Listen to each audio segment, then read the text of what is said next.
Hey, I'm Chris from Make Everything, and today I'm going to show you how I modified some parts for my Milwaukee Packout so that I could put my miter saw on and off super easy and have it lock into my other Packout stuff.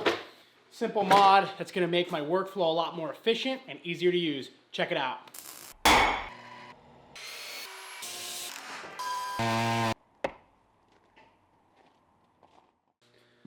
All right, so this is my miter saw. This is a battery-powered Ridgid 7 1/4 inch miter saw. It's nice. It slides. I think it's discontinued, but I really like it. It's a great kind of like run-around trim saw. It's pretty accurate, and what's nice about it is since it uses the same size blades as like a small circular saw would, you can get a 60-tooth finish blade for it. Anyway, this is a small miter saw stand, and it's pretty good. Now, here's the problem. I use the Milwaukee Packout stuff, which has like a dolly and a hand truck, and there's no way for me to interact these two things. And honestly, having the miter saw on the clips for the stand, you know, it makes this thing like huge and really bulky, and I don't want to have to carry this around. So my goal here is to have a way to make the miter saw interact with the Packout and lock into it, and then also go back onto the stand much easier. So let's do that.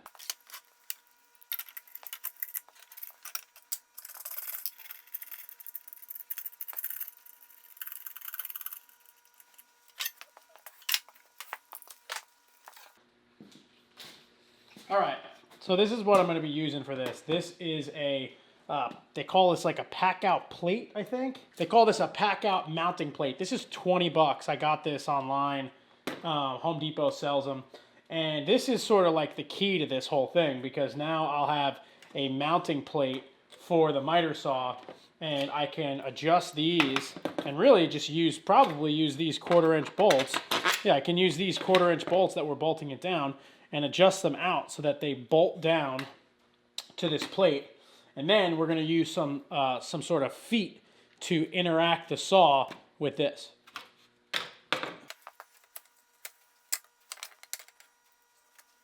All right, so I'm going to take this Packout plate and I'm going to bolt it to the rails. I know where they need to go because of the bolts that were in there.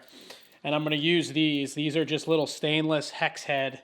They have a nice low profile. They sit right in the holes. And I'll throw some washers and nuts on the bottom and lock this in.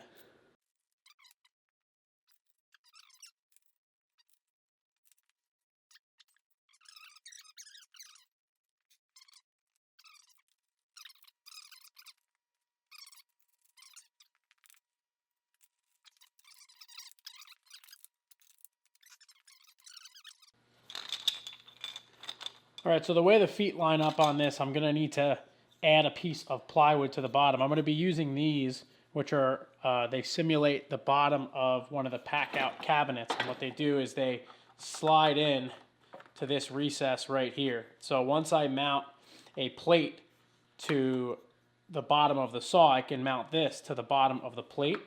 And then these will slide in and they'll lock into these grooves, and it'll keep this thing latched in place when I put it on top.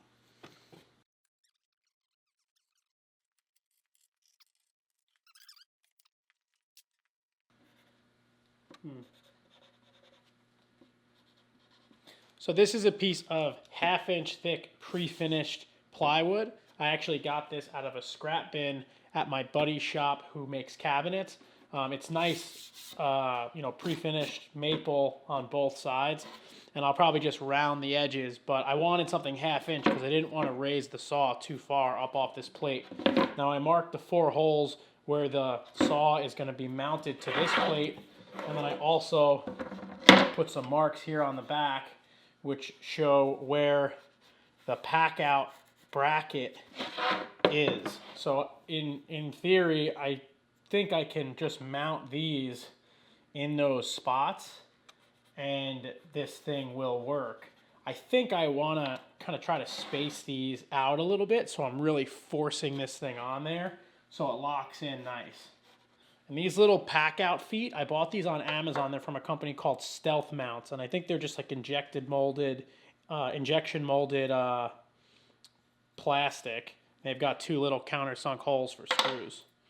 I think what I'm going to do is mount these to the plate first and make sure that works before I mess with mounting the saw.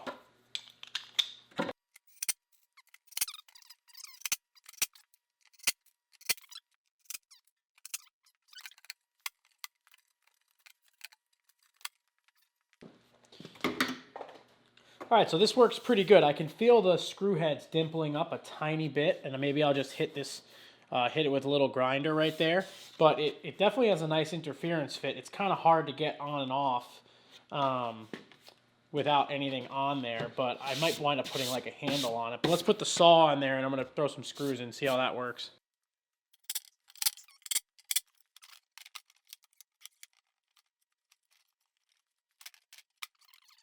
All right, so now that this works, I just want to trim down this board and make it look nice.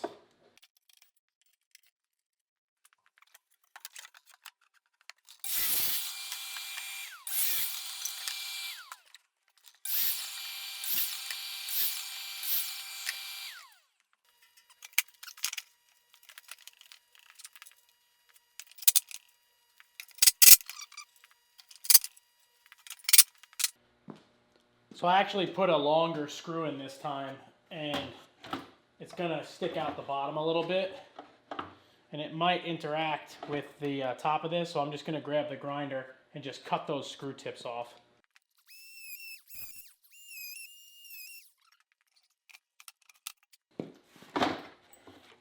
I like that it's actually a little bit difficult to get it off of this, which is good, and it locks in nice, and I still have plenty of room on my rails over here to put wide material, and it feels nice and balanced. The center of the saw is right over this.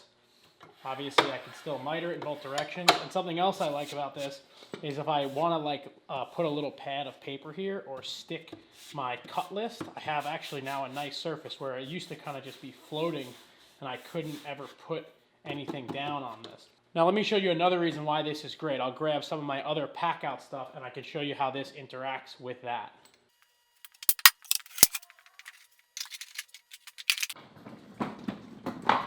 All right, so here's one of my other sets of Packout, and this is on their rolling dolly. What's cool is it's got a little brake on it so you can get stuff off, but this layout on top is the same layout as that plate. So now I can, in theory, lock this onto there. Yeah, and that interference lock is a lot tighter. But now I can roll this around, and this is locked into the top of my Packout, just like any of my other Packout boxes, and I know it's secure. Now, it's a lot tighter on this because I'm not only contending with the feet, but I must be rubbing up against the bottom of that. But it's a nice, secure fit. So I can roll it around, and then if I really wanted to, if I don't have my miter saw stand with me, I could just use my miter saw on top of a stack of bins, do my cuts and whatever, and then when I'm done, I can pack this up, roll it away. So it actually looks like I have to make a little modification to the plate just so it'll work with one of the boxes. I'm going to do that real quick on the bandsaw. All right, so I trimmed down this plate a little bit. I had to kind of cut this angle into it. Still works nice on here, and it'll also interact a little bit better on top of my cart. Now, the other setup I have for the Packout is the dolly, kind of hand truck style. So what'll be nice is I can hook my saw up to the top, and I can roll around. I don't have to worry about it falling off the top. It locks right on there. I can also put it on the four-wheel dolly. It pops on and off. Go onto the miter saw stand, and we're good to go. All right, that about does it for this one. I really like the Milwaukee Packout stuff just because it all locks together and they've come out with a lot of different components. This isn't sponsored by Milwaukee or anything. I bought all this stuff, and you know, as it's kind of grown in popularity, the price has come down, and it's actually, you know, been a lot less expensive to get this amount of boxes and bins, and I feel like it's really helped me optimize my kind of job site workflow. Now, this is something I've wanted to do for a long time because, you know, if you've ever used a miter saw stand, you've got to like bolt these clips on and off. They're super cumbersome. And what's nice about this saw in particular is it's battery powered. It's really lightweight, and I don't want to take away from that by adding all this extra hardware. All I added to this was this little plywood plate, and it didn't do much to it because it's only 1/2 inch plywood. The setup time on this is going to be a lot faster, and also when it's in my truck, I can secure this to the top of the Packout Stack, and I know it's not going to go anywhere or fall over. I've already broken this thing once by knocking it over in my truck, and I have it like modified back together with some screws. Anyway, this is just a quick little video showing a modification I did that I thought would be helpful and maybe inspire someone else to do something similar. If you like this video, give it a thumbs up, and go ahead and subscribe to my channel for more videos like this, more videos in the shop making stuff. If you want to see behind the scenes stuff, what I'm doing every day, follow me right here at Make Everything Shop. I post every day on my story, and I like to interact and answer questions along the way. If you like this type of video about sort of more job site tools, leave me a comment down below. You know, like my shop, I do a lot of different things here. I do a lot of sort of off-site carpentry and a lot of stuff here in the shop, but I have a lot of tools that I modify and kind of mess around with that are sort of consumer grade and stuff you can buy over at Home Depot and places like that. And if you want me to do more videos on stuff like that, just let me know. I'd be happy to share some of my experiences with those things and sort of how I've made them work for me. Hope you enjoyed this video, and I hope to see you on the next one. Thanks. And Happy New Year.